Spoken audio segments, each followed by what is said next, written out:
makamwe bandi balobi benga voisin benga ndeko benga tata balobi awa na one day travel makamwe bandi vous avez posé un visa ya Australie Canada nulle part ailleurs kaka awa na one day travel makamwe bandi Égypte Afrique du Sud c'est à $300 seulement Isa solo yopiyaka tozana ba visa ya Canada tozana ba visa ya États-Unis. Comment voyager peut-être na Dubaï? Le visa de Dubaï est gratuit. Donc au fait donc mamba mimio na okeyi. Il suffit d'acheter votre billet d'avion chez nous. Na ba visa anaza komona awa ya mois d'août.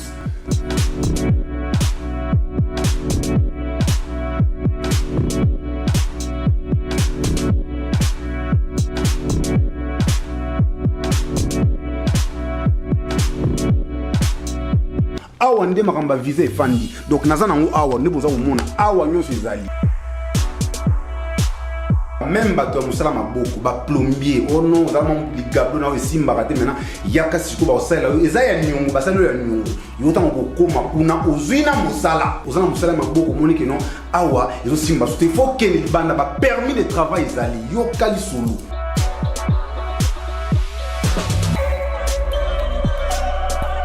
Avenue Kalembele numéro 219 croisement Mouchi en face de Raskin premier étage aux Amobimba.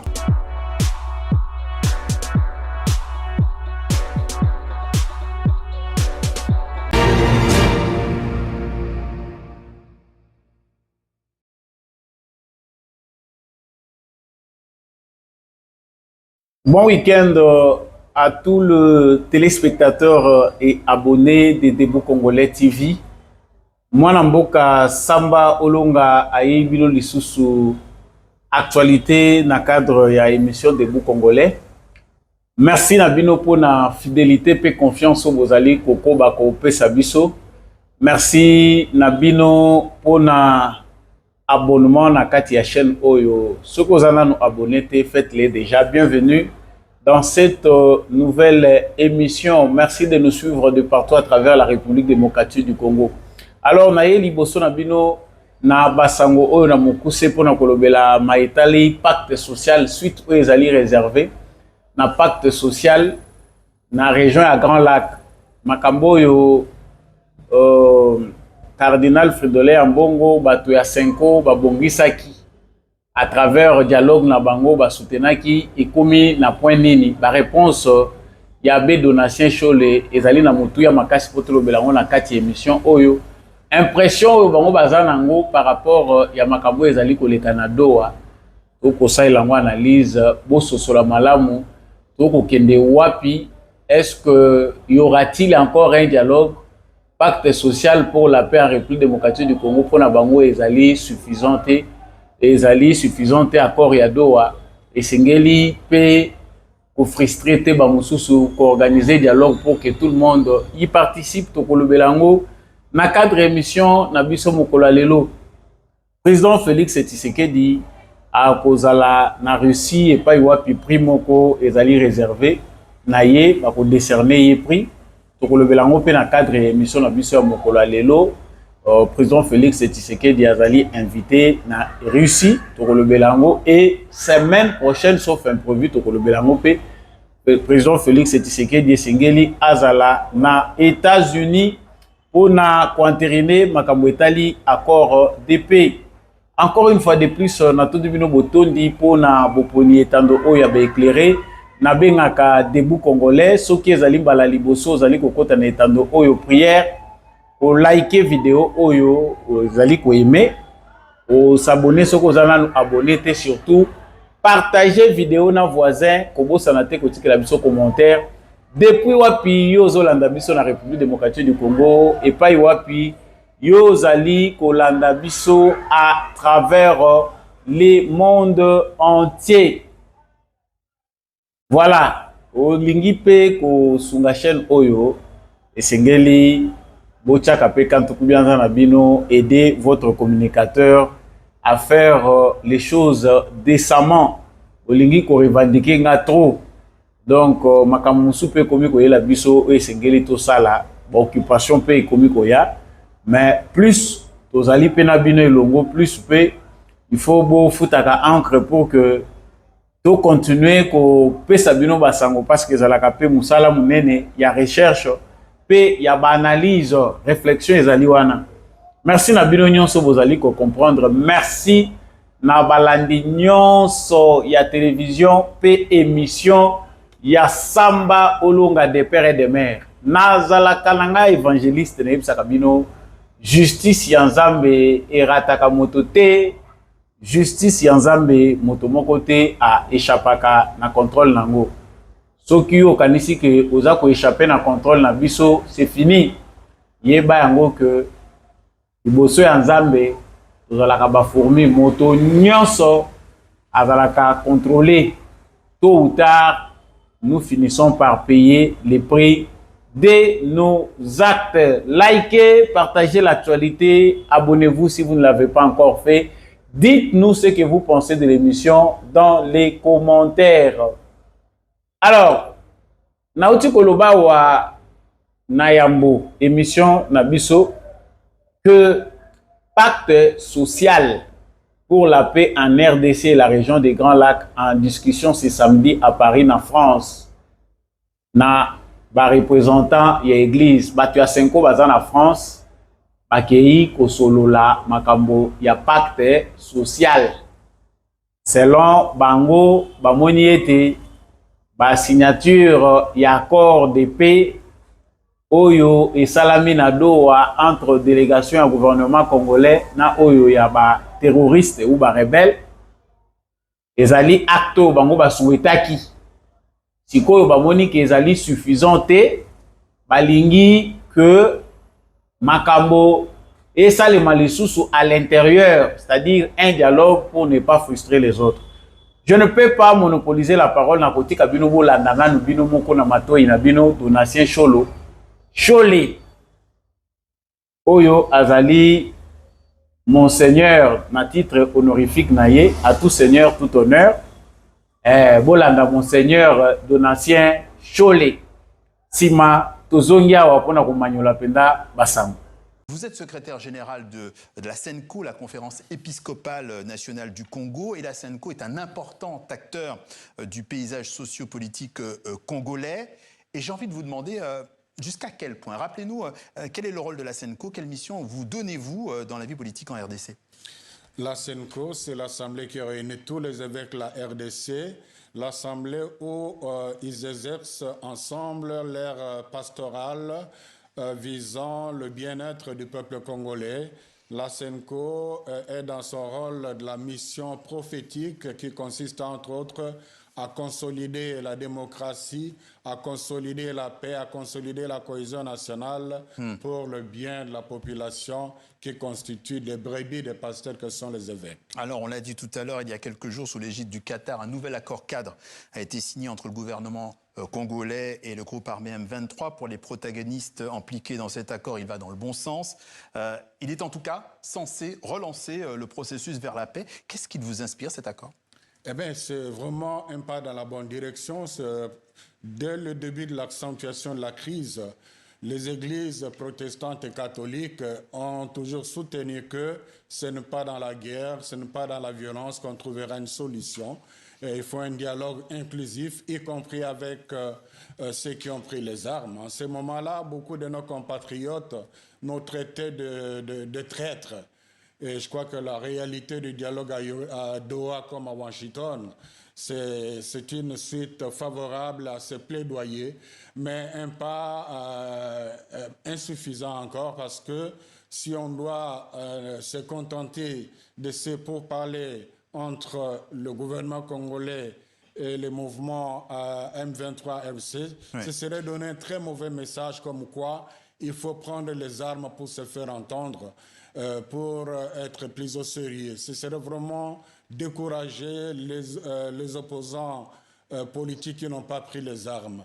Les deux églises demeurent convaincues qu'il n'y aura pas de paix durable si le dialogue n'est pas inclusif, mais un dialogue différent des dialogues passés qui n'ont pas apporté les résultats escomptés. On a noté plusieurs villes, Luanda, Nairobi, Doha, Washington, mais aussi toutes les démarches de l'Union africaine et de l'Union européenne sur la RDC se tiennent loin des zones concernées. Que pensez-vous à la SENCO de tout cela? Est-ce que les initiatives extérieures dépossèdent un peu les Congolais de leur propre sujet, de leur propre solution? Des initiatives extérieures ont leur place, mais les initiatives extérieures ne seront pas efficaces si l'on ne tenait pas compte de la dynamique nationale de la crise. Ouais. Ça veut dire que pour vous, il faut qu'il y ait des initiatives aussi à l'intérieur, c'est ça, hein? Oui, il faut absolument. Ces dialogues que nous voulons différents des dialogues passés, différents dans la mesure où tous les dialogues qui n'ont pas donné les résultats escomptés étaient régis sur les agendas, les intérêts politiques. Maintenant, les deux églises proposent ce qu'ils appellent le pacte social qui bénéficierait de la contribution des experts, donc précédé par un dialogue d'experts. On va y revenir dans un instant. On va juste se rappeler quand même qu'en juillet dernier, le cardinal Ambongo a vertement critiqué les dessous de la méthode de l'administration Trump, la méthode du deal. En gros, la médiation américaine pour la paix se fera contre l'accès aux minerais. On a vu d'ailleurs quelques temps après que le groupe minier Cobalt Metals, une start-up américaine utilisant l'intelligence artificielle, a signé un contrat d'accès à l'exploration de dizaines d'hectares de gisements miniers. Considérez-vous qu'on est dans une sorte d'abus et que le prix à payer, paix contre minerais, est un peu trop lourd pour les personnes en place? Je crois qu'il faut comprendre les propos du cardinal dans ce sens que la solution ne viendrait pas seulement de Washington.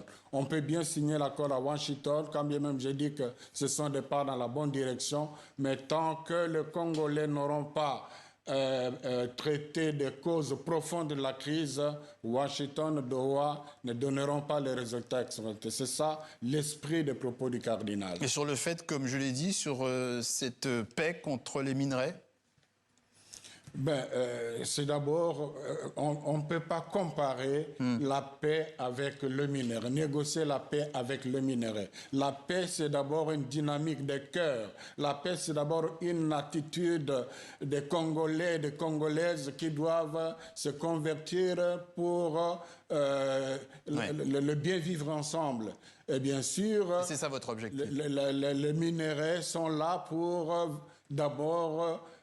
bien qu'ils ont les ressources naturelles, ont une destination universelle, mais c'est d'abord pour les biens du peuple congolais. Il ne nous reste plus que quelques secondes. Demain, il y a cette journée, un pacte social pour la paix en RDC. Qu'attendez-vous de ce rendez-vous?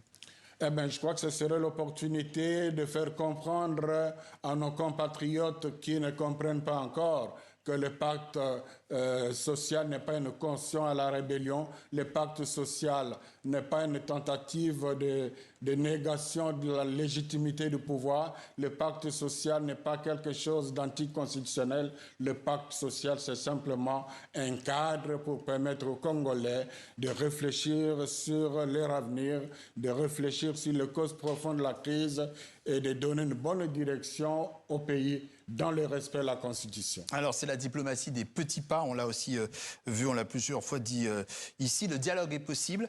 Et j'ai envie de vous dire aussi, l'Église s'appuie sur les évangiles, et les évangiles prônent le pardon. Est-ce qu'il faut pardonner? Absolument. Absolument. C'est vrai que la politique et l'Église n'ont pas les mêmes objectifs, mais ils se rencontrent quelque part dans la mesure où c'est le même peuple que les gouvernants sont censés servir et qui constitue les brebis des pasteurs.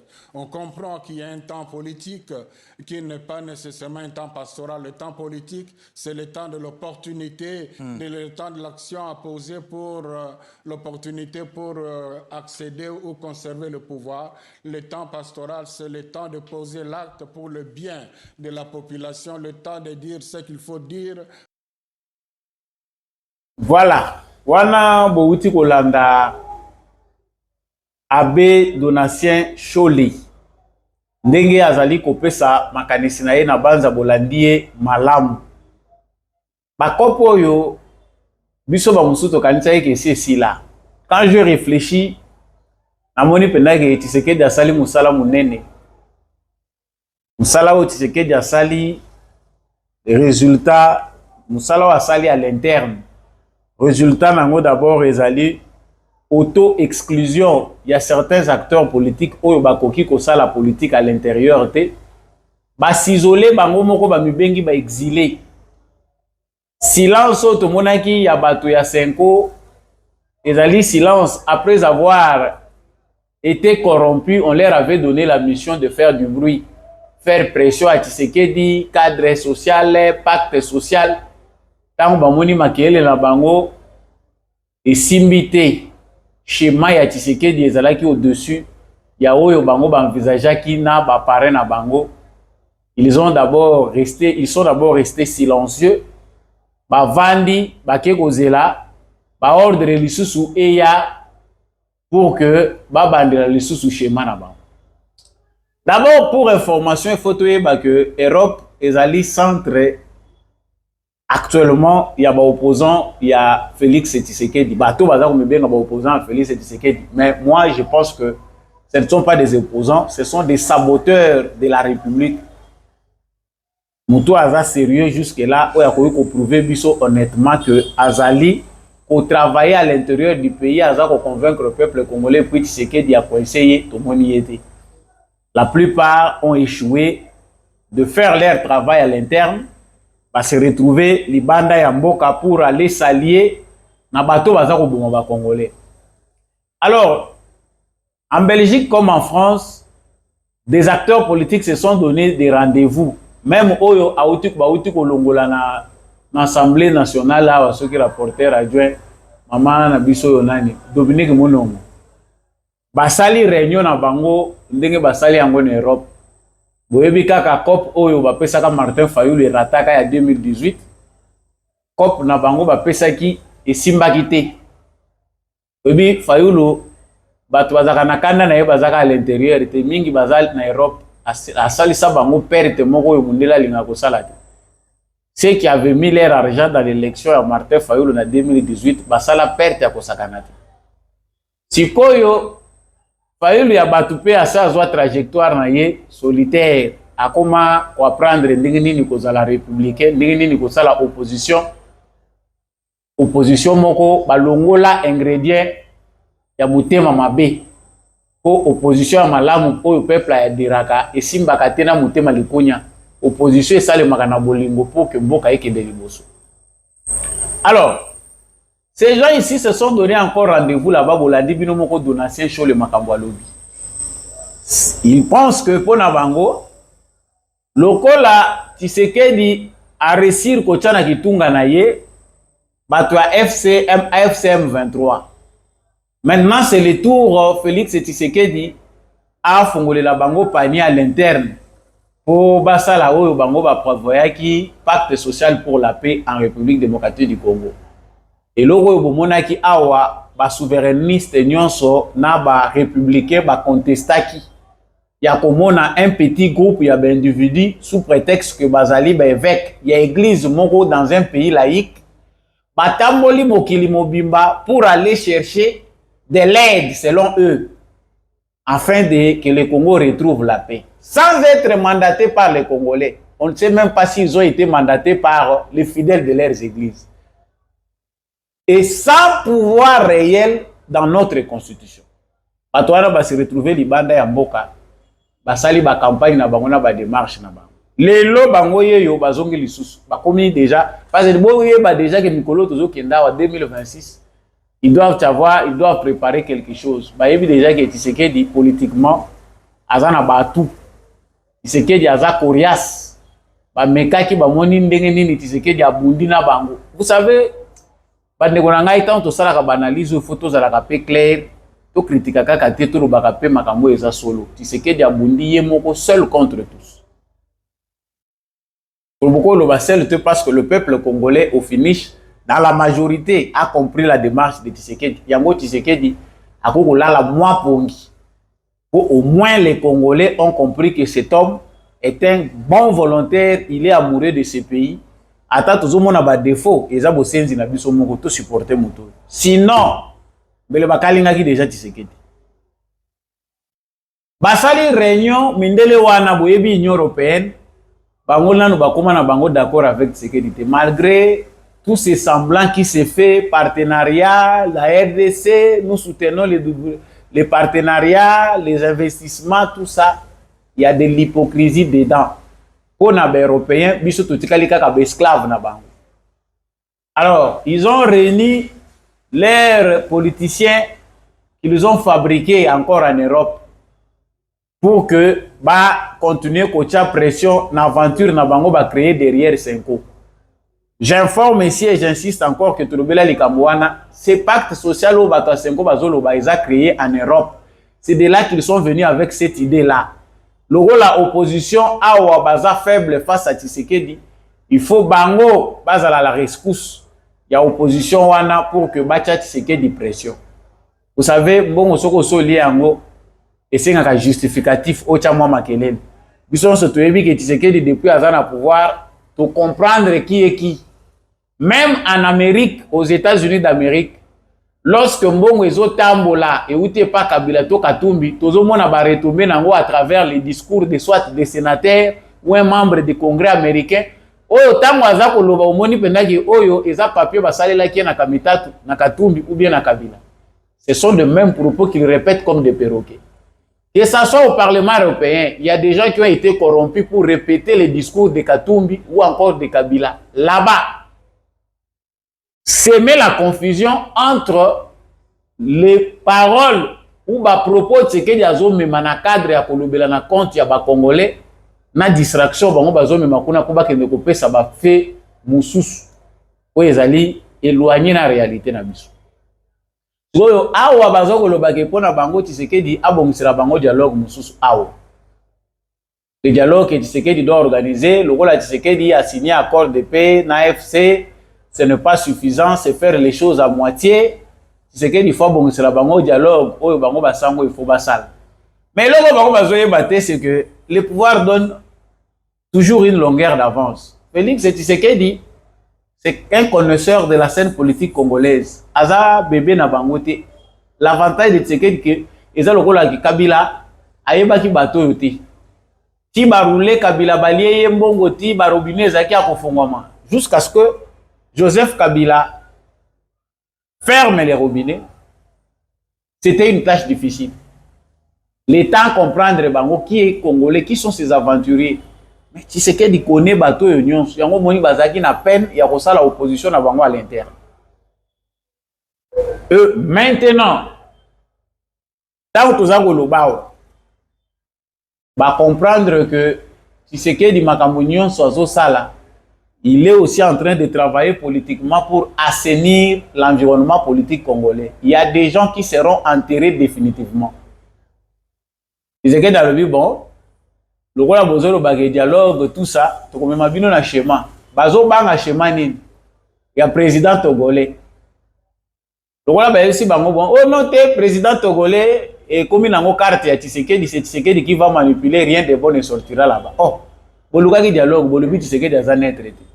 Pour na bango dialogue et la kisi c'est un combat que ndeko Kabila na Katumbi baya na bango awa ba imposer bango awa à travers une issue bango nde mutu bakoza la ba dirigeant potentiel après Tshisekedi. La carte de l'Union européenne derrière la Senko et ceux qui se disent opposants c'est l'après Tshisekedi. Parce qu'ils va comprendre que ba échouer ko stopper Tshisekedi na mandat na va échouer pour séparer Tshisekedi du peuple congolais. Alors, que doivent-ils faire? Il faut préparer l'après Tshisekedi. Ce qu'il faut, c'est que la Tshisekedi barrière liboso. Parce que ah, monique moyen que tu l'aies sous ndelu et zati. Mieux vaut prévenir déjà. Et la prévention consiste en quoi? Organiser un dialogue, dire Tshisekedi, tout ça qu'on interdire yo, pas de troisième mandat, pas de changement constitutionnel. Mais nous savons que vous vous êtes déjà mobilisés. Bo sangani même na ba rebelle boké ko sangana na batu basimbi minduki bo légitimer bango bolobi non l'opposition armée sikoyo bozo zonga bolobi dialogue opposition na bino armée angwa même opposition na bino armée bazolela awa tozo lobawa ba 23 bazaye ko luka accord de paix Tshisekedi ne veut pas signer mais awa ba signer boyoki bango balobi te esilité ils ont peur ba yebi ke nyonso ezokende na cadre na sens ya intérêt ya ba congolais te de manière générale. Tshisekedi a finir par dévier. Quand les gens disent Kagame azako koma Kagame ou aza Kagame ou batunyoso bayebaki l'homme fort. Azole la lobby Tshisekedi ne respecte pas les accords. Il n'y a pas d'assurance que ce que Tshisekedi a signé côté tozo kende à respecter yango. Non. En politique, il y a aussi ce qu'on appelle la ruse. Et ce qui est généralement pour nabato batambola la vérité, la sagesse. Vos accords signés en privé, en cachette, n'engagent pas le peuple congolais. Comment Tshisekedi peut aller signer quelque chose ou à Salioris pour agir na pouvoir au peuple congolais s'allier? Impossible. Non, Kabila peut ça Tshisekedi pouvoir, Tshisekedi les lois ont respecté Kabila.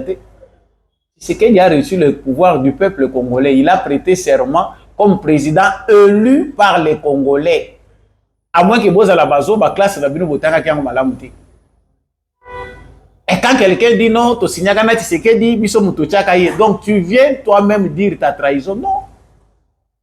Bandeko, émission, tout ça, les Congolais doivent se préparer. Pour les Congolais dignes de ces noms, Congolais Oyo, Azali acceptable d'être appelé Congolais, nous savons que l'agenda qui vient, Tshisekedi n'a pas besoin d'un troisième mandat, mais Tshisekedi doit nous conduire jusqu'à nous donner une nouvelle constitution, jusqu'à stabiliser la situation sur le plan sécuritaire et politique, nous laisser des institutions bien réformées et réétablies. Wanande to Pesienzela Kei. Tshisekedi a trouvé des dictateurs dans les pays ébélés, Awa, Bazana na pouvoir. Leurs pays ne sont pas en guerre. On ne les met pas la pression. Les populations de ces pays-là, même si on va le but au Lembi, mais parce que ta pression, tu es au Tozomona. Pression peut Tozomona sur Tshisekedi, il y a un peuple congolais. Les Congolais sont patients vis-à-vis de Tshisekedi. C'est une pression d'un petit groupe d'individus qui ne sont même pas 1% de la population congolaise. Mais qui, au nom de leurs intérêts, qui, achetés par un complot international, n'a pas payé au Toyebi. Il faut précipiter le départ à Tshisekedi pour que na case à départ. Je ne pense pas que les Congolais sont assez moins matures ou amnésiques pour accepter encore cela. Le chemin dans lequel ils veulent nous amener, c'est de nous embrouiller davantage. Bayebi déjà que Bassi va échouer. Le plan consistait d'abord à empêcher Tshisekedi de gouverner, de bien gérer le pays. Et le baga Adolphe nous dit, toi, avant de se repentir, nous allons mettre le feu partout, on verra s'il va faire 6 mois. Bango Bayebi que Tshisekedi a gérer Mboko Yote. Le plan, Oyo Bapesaki Bango, Ezaki a embrouillé Tshisekedi, l'insécurité, le M23 et tout ce que nous voyons, Mobondo et consorts, ça a été créé sciemment pour empêcher Tshisekedi de bien gérer le pays. Va rendre Tshisekedi incapable, que le peuple congolais n'ait plus besoin de lui, ba Congolais ba lobato lembi Tshisekedi osé incapable, ba Congolais ba rejeter Tshisekedi ba sans aïe. Comme cette mission a échoué, vous voyez qu'il y a la guerre à l'est, mais dans toutes les provinces, le Congo est en chantier. Le pays est en chantier, malgré Nyonso Bazako Sala pour déstabiliser Mboka. Tshisekedi na charge, il y a problème sécuritaire, na charge, il y a que Mboka na biso faut la développer. Tshisekedi avance. Le Congo a échoué, on a retardé Tshisekedi que mon histoire Tshisekedi a échoué, bango bazue raison. Parce que eux, leur opposition, basée en un échec, il y a Tshisekedi. Mboka ekufa lisusu pendant les années que Tshisekedi sera à la tête pour que Bazala na raison ya koya konduka ndenge nini ba accéder na pouvoir. Là, ils ont échoué. Parce que nous savons maintenant là que dans toutes les provinces, Tshisekedi, la population a les raisons de les maintenir. Pacte social au moment où bakoti ici réunion oyo shola za ko lobela awa, c'est que baza ko luka ko tenter ko se réorganiser.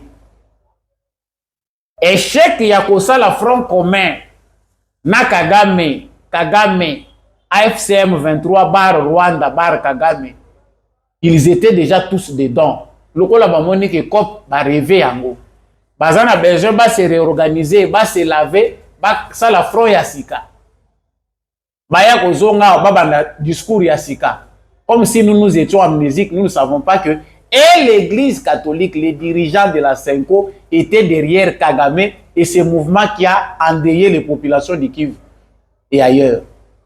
Bande kolanga biloko tango tolobaka biso ba musu esonaka lokola ngonga. Tango bazotanga Chole, je vois tout ce qui sort na ya Chole lokola na ordinateur parce que nous étions près de l'actualité. Mais voilà qu'il ne se fatigue pas. Lokola ba monige likolo ezo simba diplomatie bango ba futeli mbongo ezake non après accord de paix après makambo ya Congo na Rwanda Tshisekedi doit aller organiser un dialogue. Bon, retenez bolanda calendrier tozo pesa bino. Na 2028 vers fin na moment d'organiser l'élection toke le dialogue.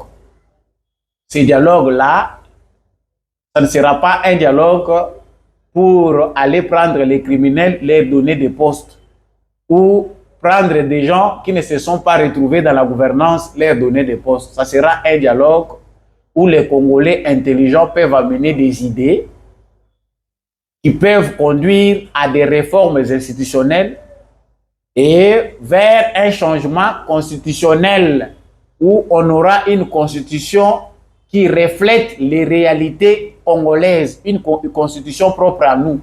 Constitution ana poto zwango tokozela te mukolo fayula kokoma président ou mukolo katumbi na ndoto na ya kokoma président de tozwi constitution wana. Non. L'agenda de Tshisekedi est un agenda pour l'intérêt de tous. Nous devons soutenir cet agenda. Na liro toza kokende babazo Tshisekedi a sa jeté politiquement et diplomatiquement et rendre ye incontournable. Nous savons que quelque part bandeko na biso eza kop na bango bakoma kosala bazo kosaka mindele wana to kosala vous pouvez faire ceci parce que dans les couloirs européens ils sont en train de voir quelle opposition encore donnée à Tshisekedi. La plus grande opposition qu'ils ont donnée à Tshisekedi pendant toutes ces 7 années, c'est l'insécurité. En réveillant tant que la M23, la musique Kagame ba qui pouvoir à Tshisekedi et Sili. Comment Tshisekedi a résisté à voilà bino boye ba ngote Tshisekedi a résisté ndengenini. Ça c'est Dieu.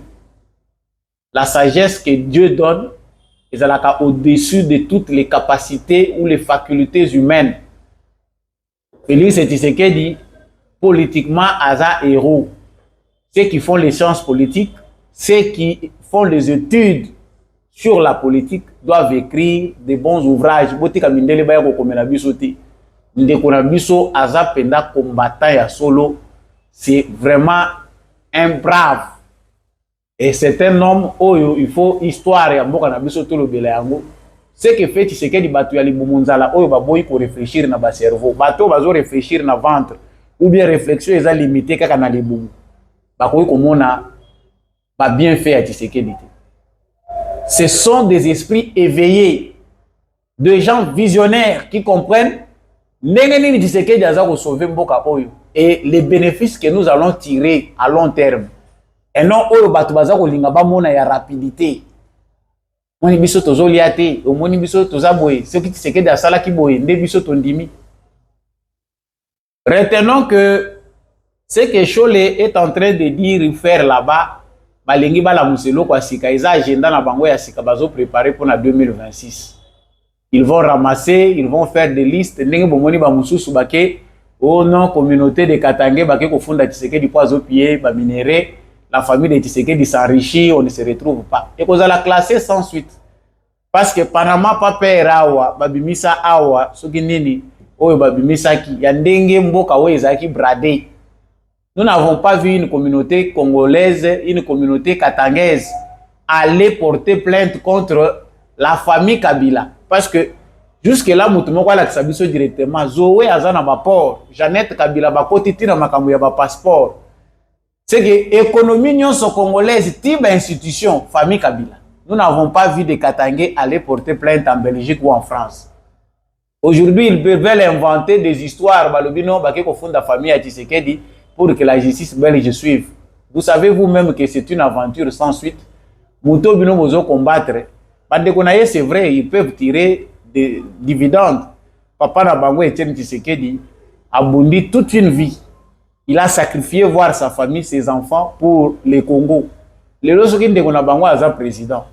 Ils étaient poursuivis, changeant ba identité, malmenés par-ci, par-là, ba mususu ba s'exila, kaka pona koza la famille a Etienne Tshisekedi. Lelo, eza na loi moko te peki si bande konaye, va s'associer na ba chinois bango pe ba exploiter minerai. Qui est ce Congolais là oya yena mbongo na ya lingi ko investir na mine ba pekisi? Existe-t-il une loi qui empêche les Congolais? Je ne sais pas, mitu ya batu mususu umoni boli bisanga na kokaka makambo ya ko koloba biloko eza bosoto te, mais mitu ya batu mususu c'est comme si à la place des cerveaux on mettait des biloko moko fulu nde eza na mitu na ba. Non, tes familles, vous avez la possibilité de retracer ce que vous êtes allé insinuer là-bas, non, justice belle, gens là de la famille à Tshisekedi bazo piller biso. Vous pouvez recenser tous les Chinois qui sont au Congo et les mines au Bazo même. Recenser tous ceux qui sont dans des carrières minières, sa famille Tshisekedi. Vous avez des preuves. Vous avez vu qu'il y a des dossiers classés sans suite à la consommation publique.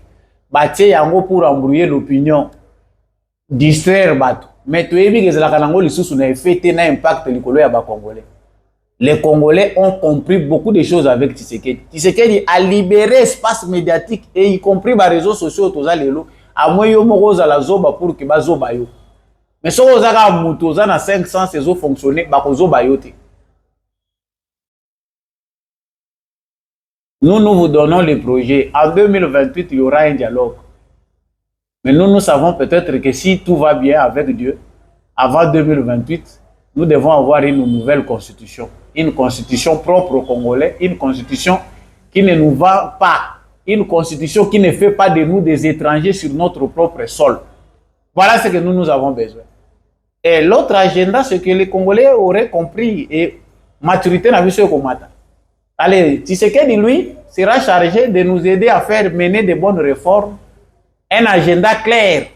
Ce qui se dit en 2034-35, c'est bon. Moi, je sais que personnellement, tu as vu que Tshisekedi n'a pas besoin de faire un troisième mandat.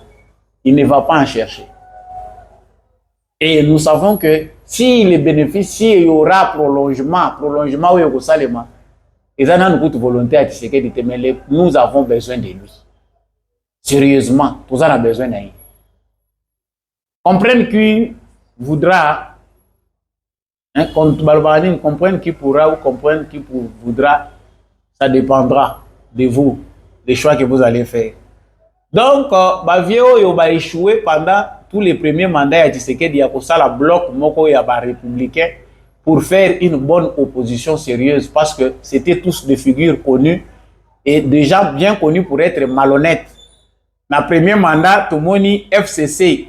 Basangani, Bashadari, Baminaku, Bamatata Ponyo, Banani, na église catholique, Fayoul Pazagi na kati. Oh, to sali front social contre Tshisekedi. Pas de deuxième mandat. Et souka yeka ndenge bandela kibiso moto yebi. Mandat liboso et siri. Deuxième mandat, ba rejoindre avant, to kota na deuxième mandat, ba rejoindre ba terroriste. Ata bino moko. Tolo bate. Bosi to yebi bino. Donatien Cholé n'est pas un pasteur, ce n'est pas un prêtre, c'est un politicien au bénéfice des Européens, pour ne pas dire aussi des Rwandais. Ce qui se fait dans la table des Européens, là où on unit les Congolais en cachette, c'est de planifier des mauvais coups contre le Congo. Le pays est possible d'échouer. Pour la souka dans Kolobela, vous allez que, sauf imprévu, le président Félix Tshisekedi a condamné la Russie. C'est ça le Congo que nous voulons. Non, Tshisekedi kokendete, Tshisekedi ye, partout à ça kokende, Tshisekedi oko vanda kana ba américain. Le Congo n'est pas une propriété privée de l'Amérique. Bozo mona Tshisekedi ndenga zo façonner Congo, nous sommes un pays ouvert. Ouvert parce que ba richesse tozana ngo soto lobito za la fermer kaka na bloc moko tozana ba problème. Ici ba salaki conférence moko humanitaire et dans cette conférence humanitaire Bazalaki ko mobiliser ba fonds pour la Makambouya République démocratique du Congo, l'est de la République démocratique du Congo. Et ils ont prévu, selon plan na bango kuna ba inviter Félix Tshisekedi pour na prix moko eza prévu pour na ko décerner. Bato bazana boanya bazo mona leadership moko visionnaire. Basenzi bazolula Kagame.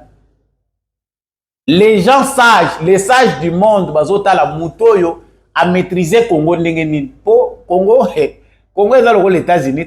C'est que les les États-Unis à dirigeant. Pété. Mais Congo te. Congo a atozi ba bazomi mona meilleur wana so pesi bango Congo ako kufana mukolo moko. Po makambo kuta wa.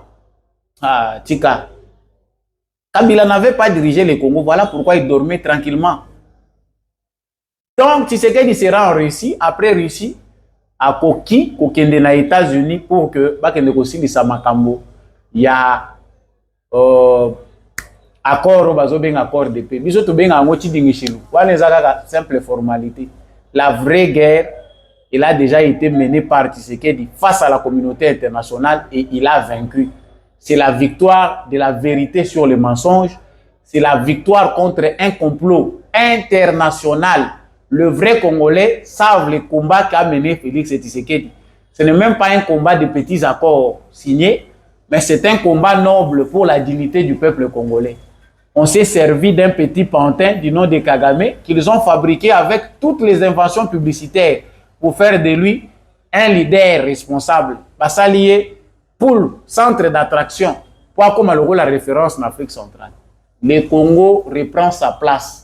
Avec Félix Tshisekedi, leadership et la région, et ça va appartenir au Congo. Voilà les raisons pour lesquelles ça va compliquer Tshisekedi partout. Donc,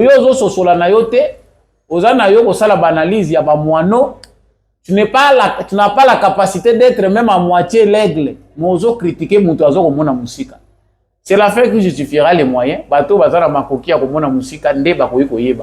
Émission et comme na souka c'est la kambala moko te boyebi te sambolonga azozonga malembe on a toujours des petits soucis, la santé, les problèmes et les colonango vous appelez ba responsable banda ko ezozela biso.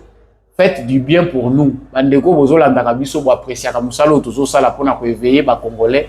Il faut aussi nous aider, mettre la main de la pâte. Ko tchaka ngaka ka maboko te pour que na banda ko belela yo na belela kayo. Souvent, bato bazo sala biso mingi bolamu.